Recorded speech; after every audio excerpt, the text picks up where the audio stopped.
The following program contains an all-you-can-eat philosophical buffet.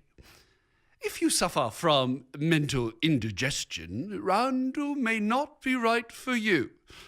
Check with your gastronomist. Standing for truth in the four corners of America. Fighting for justice on the frontiers of the culture wars. And turning resistance into an art form. The man who creates social tension just by walking into the room, Randall Terry.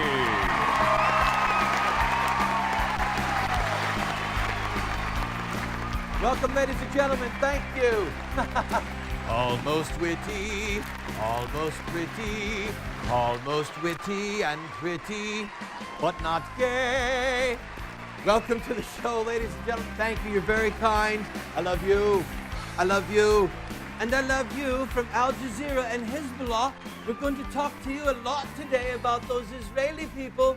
Folks, so much to talk about. And you know what's really crazy is you're going to get a lot of in-depth insight today on the Middle East and what happened over the weekend with Israeli soldiers being attacked by peaceful activists. That's item number one. Item number two, Bill Clinton fingered in the bribe to Joe Sestak. What did he offer him? We've got a special tape we're going to show you. And condemnation for Israel pouring in from around the world. It's to be expected. This was a moment of creative evil genius on behalf of those who came against Israel and those Israel attacked. Today's program brought to you in part by Mossad. If you attack us, we will kill you. And by the Israeli Defense Forces.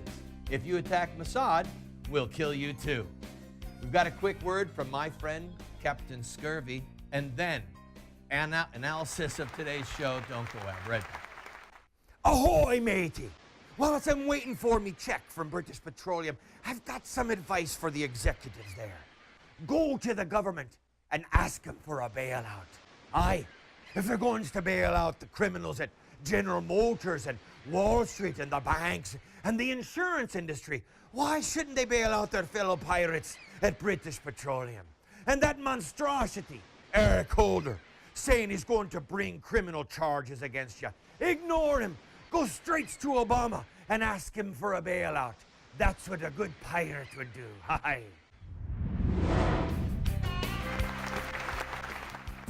Welcome back to the program, friend. It is I, your servant, Randall. Hope that you had a great Memorial Day weekend, and I hope you had a chance to see and enjoy our Memorial Day special. If you didn't get to see it, go to cpnlive.com and check it out. We took a tour of the monuments here in Washington, D.C., where we live. It was actually quite moving. Now, as you know, the big news over the weekend is the confrontation that left 9 people dead between Israeli soldiers and peace activists related to the Muslim world. Before we do that, we've got one quick story we have to get out of the way, which has long political legs, and it's about to die in the news cycle, but it's going to keep coming back, and that, of course, is Bill Clinton. Yes, Bill Clinton. If you need a job done that's a little dirty around the edges, go to Bill. He'll do just about anything. We know now that it was Bill Clinton who offered the job to Joe Sestak. He did it at the behest of Emmanuel Ram, Obama's chief of staff, which means, of course, that Obama knew about it. Well, what we have to offer you today is salacious. With my contacts throughout the media and the political world, we were able to find footage of a camera and microphones in both Bill Clinton's office and Joe Sestak's office. Camera? Microphone? Salacious? Yes. We're going to let you see the conversation between Clinton and Sestak. You decide if Clinton actually bribed him.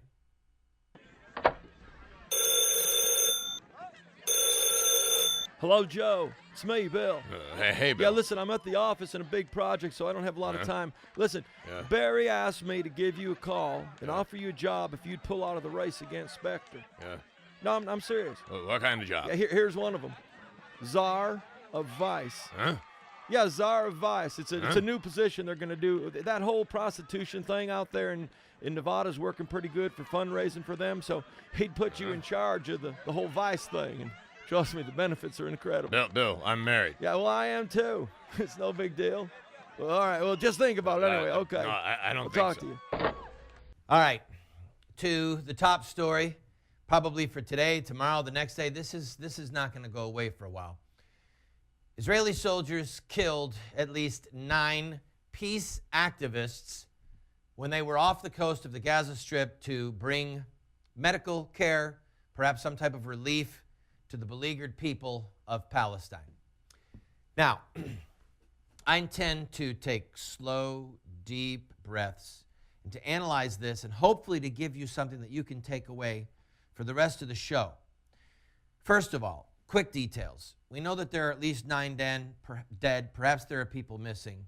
There were 686 people on board the ships, some of whom have already been deported out of Israel, some of whom may stand trial. There were 6 ships that were detained by the Israelis. The Israeli soldiers rappelled literally onto the ship with guns carrying rubber bullets. All right? The minute that they boarded, they were attacked. The moment that they boarded, they were attacked by men with chains, knives, crowbars, pipes. Now, no matter what you think about Israel perhaps falling into a trap, which is what I frankly think happened, this was planned from the beginning. Who has something to gain? We need to analyze this.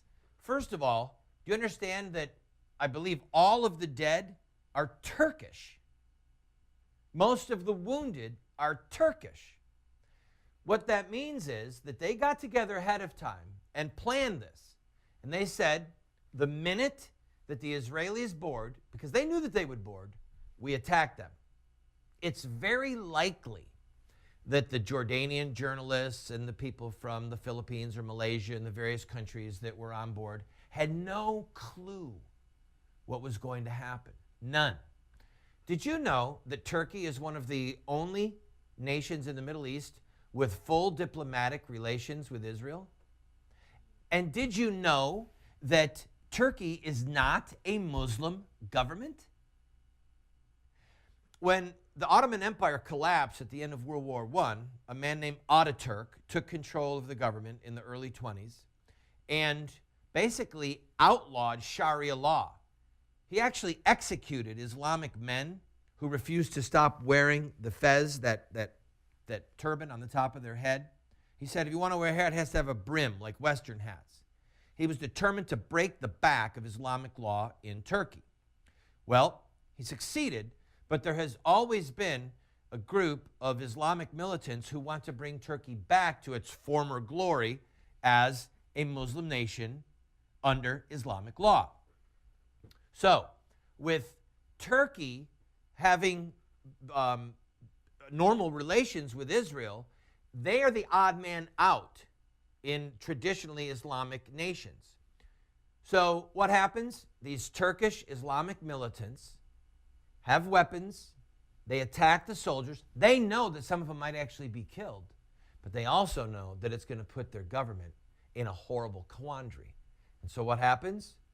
Turkey withdraws its ambassador. Now, in the next segment, we're going to look at who has something to win, who has something to lose, who funded this, what was this all about? It was actually a very evil, brilliant move on behalf of those who are committed to war against Israel and war against the United States and all Western infidels.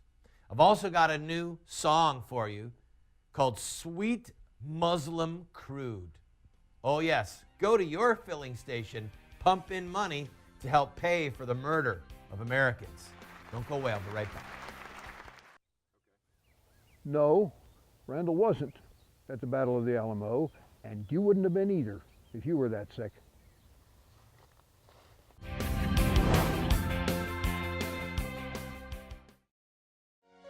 And Jesus said, You blind Pharisee, first cleanse the inside of the cup, and of the plate, that the outside may also be clean. Amen. Welcome back to the program, friend. Have you noticed on the footage that was shown from the Israelis boarding that boat that it's all very choppy and very quick? Have you noticed? Did you know that only Turkey and Al Jazeera showed footage? Which means that lengthy pieces of footage were sent out and then clipped up. They didn't want to show the Israeli soldiers getting ambushed the minute that they got on that boat. Now, the question is this: who funded this? When you look at international terrorism, there are little proxy groups that are funded sometimes by states.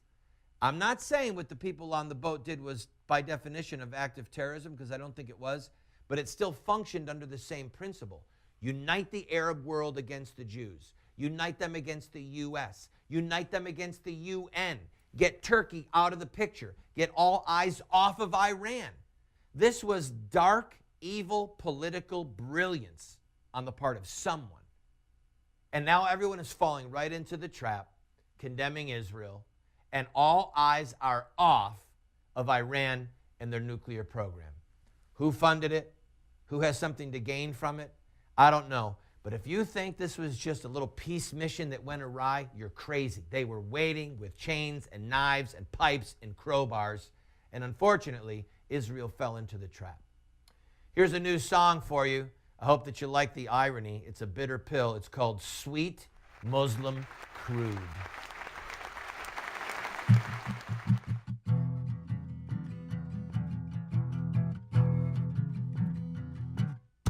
Need some juice for your wheels. $4 a gallon, baby, keep it real. Fill her up, don't be sad. You made my cousin Akbar real glad. Made my cousin Akbar real glad. Keep buying sweet Muslim crude. Osama bin Laden wants to thank you, dude. The Taliban man needs guns and food, so buy sweet Arab crude, sweet Muslim crude. Hamas, Hezbollah, Mahmoud Ahmadinejad, PLO, watch him blow. Got the money for the job from a stop and go. Got the money from a stop and go in Idaho.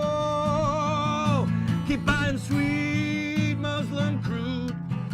Osama bin Laden wants to thank you, dude. The Taliban man needs guns and food, so buy sweet Arab crude, sweet Muslim crude. Oh, don't drill, don't baby drill.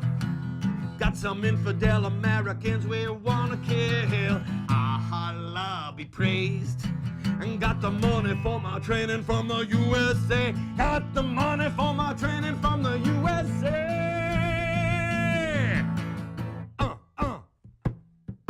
Body bags, who cares? Just keep saving those polar bears. House of Bush, house of Sod. Getting filthy rich from the hand of God. Got blood on your hands. Keep buying sweet Muslim crude. Osama bin Laden wants to thank you, dude. The Taliban man needs guns and food, so buy sweet Muslim crude, sweet, sweet Arab crude.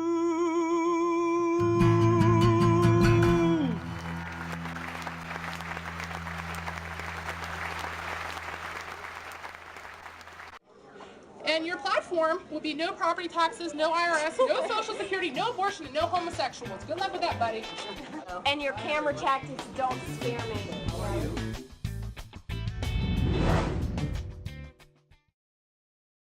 The flame of Christian ethics is still our best guide. Only on this basis can we reconcile the rights of the individual with the demands of society. Sir Winston Churchill. Welcome back to the program, friend.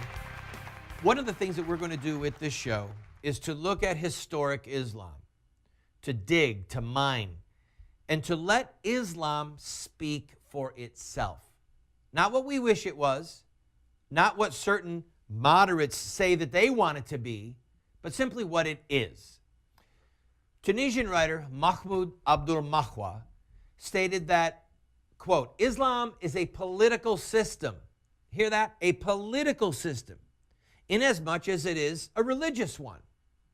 And by the way, I want you to know something. There's no standard transliteration from Arabic to English, Arabic symbols to English words. So English transliterations of Islamic words will vary wildly. Like the Quran will be spelled all kinds of different ways, Muhammad or Mecca. That's because there's just no standard transliteration from Arabic to English. Now, before we go any further in our study of Islam, we need to address the term fundamentalism as it relates to Islam. Our current popular media elite have sought to make a distinction between the peaceful religion of Islam and potentially violent Islamic fundamentalism. This distinction has absolutely no historical, theological, or cultural meaning in the Islamic mind. And moreover, it's a flagrant abuse of the meaning of the English word fundamentalism or fundamental. The New Webster's Dictionary defines the word fundamental as basic, essential, affecting the foundations of something. It's foundational, deep-rooted in a person or being part of the elementary nature of a thing. And fundamentalist as adherence to traditional beliefs of any kind. So in other words, when applying the term fundamental or fundamentalism to Islam, it means taking Islam back to its essentials, to its roots, to its elementary nature, and to adhere to the traditional beliefs of Islam. So when you say we have to fear fundamentalist Islam, what they're really saying is we have to fear the elementals, the basics, the foundations of Islam itself. Now, in the last century, we saw the term fundamentalist being used as a slur against certain Protestant schools of theology and used as a slur against Bible-believing Protestants. And then it became a pejorative against fundamentalist Catholics. Like when they reviewed Mel Gibson's film, The Passion of the Christ, they said, well, he's part of a deep fundamentalist Islamic or a Catholic school that rejects Vatican II and blah, blah, blah. And then, of course, they talk about extremists and the dangers of people associated with religious fundamentalism. So we have current journalists distorting or ignoring the long-established meaning of the word fundamental, fundamentalism, and fundamentalist. Friends, when you see it, whether it's with Christians, Catholics, or Muslims, understand it's either a slur or it's a distortion. The word simply means you go back to the essentials. We're going to go back to fundamentalism, the essentials of Islam. I'll be right back.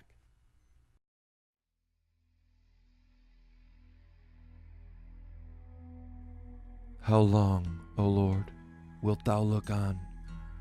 Rescue me from their ravages, my life from the lions. Amen.